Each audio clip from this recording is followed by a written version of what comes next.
The distress beacon had been broadcasting for 17 cycles, its weak signal pulsing through the void like a dying heartbeat. The mining colony on Kepler 442b had been under siege for months, its 3,000 inhabitants trapped beneath. Energy shields that flickered dangerously with each bombardment from the Vorthen. Fleet above Dot Colony. Administrator Beck stared at the tactical display, watching another shield generator fail. The red warning lights cast eerie shadows across the command center as his staff worked frantically to reroute power from non-essential systems. Outside, the alien vessels continued their methodical destruction, their sleek black hulls reflecting the orange glow of the planet's twin suns. "Sir, we're down to 40% shield capacity," reported Lieutenant Torres, her voice tight with exhaustion. "At this rate, we have maybe 6 hours before total failure." Beck nodded grimly. The Vorthens had been systematic in their approach, wearing down the colony's defenses while jamming all long-range communications. They wanted the rare minerals buried deep in the planet's crust, and they were patient enough to wait for the humans to surrender, rather than risk damaging the valuable deposits with orbital bombardment. The colonists had sent their distress signal toward the nearest human outpost, but that was 47 light-years away. Even if someone received it, no rescue would arrive in time. The Galactic Council had made their position clear. Humanity was too young, too weak, and too scattered to warrant protection. They were expendable. Dr. Kim, the colony's chief medical officer, entered the command center with a grim expression. "We've got families asking if they should prepare for evacuation. What do I tell them?" Beck's jaw tightened. Evacuation meant surrender, and surrender meant slavery or death. The Vorthens had a reputation for being thorough in their conquests. "Tell them we hold the line. Help is coming." It was a lie, and everyone in the room knew it. But sometimes, hope was the only weapon left high above the planet's atmosphere. Captain Voss of the Vorthen flagship Dominator watched the colony's shields fluctuate with satisfaction. The humans were proving more resilient than expected, but the outcome was inevitable. His species had conquered 17 worlds in the past century, and these newcomers to the galaxy would be no different.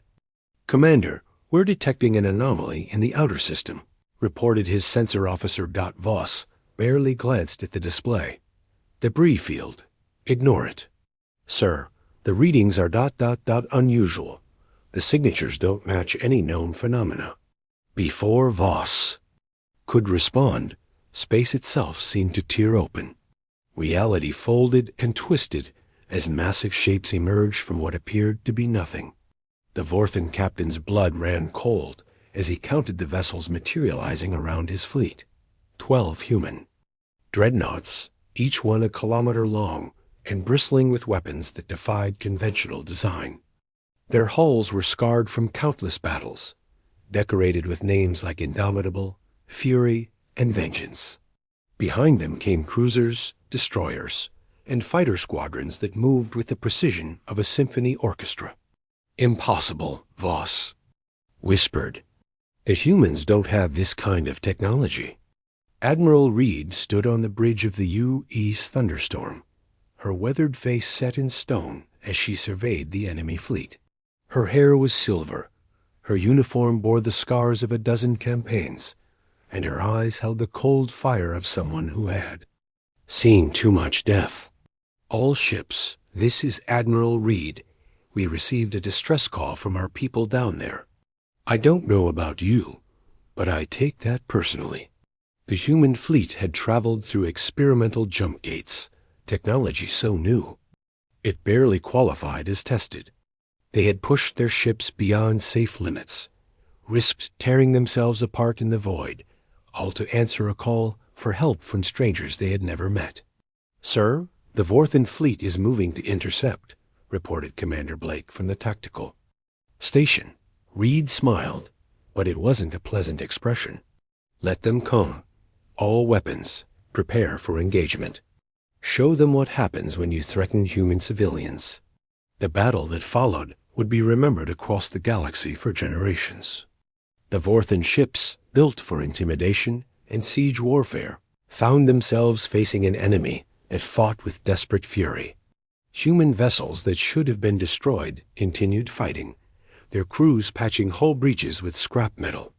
And Prayer, the UES Retribution, her engines destroyed and life support failing, rammed herself into the Vorthan heavy cruiser Devastator.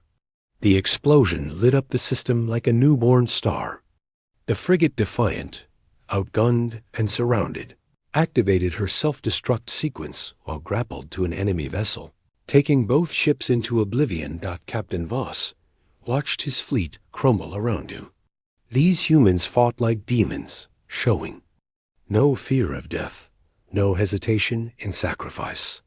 His tactical computer had calculated a 93% probability of victory, but the humans seemed to be operating on different mathematics entirely.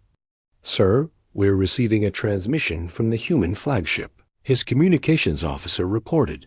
Admiral Reed's image appeared on the main screen, her uniform torn and blood trickling from a cut on her forehead.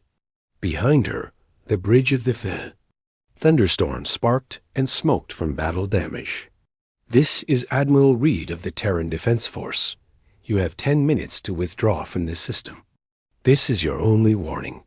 Voss found his voice. "You're outnumbered. Your ships are damaged.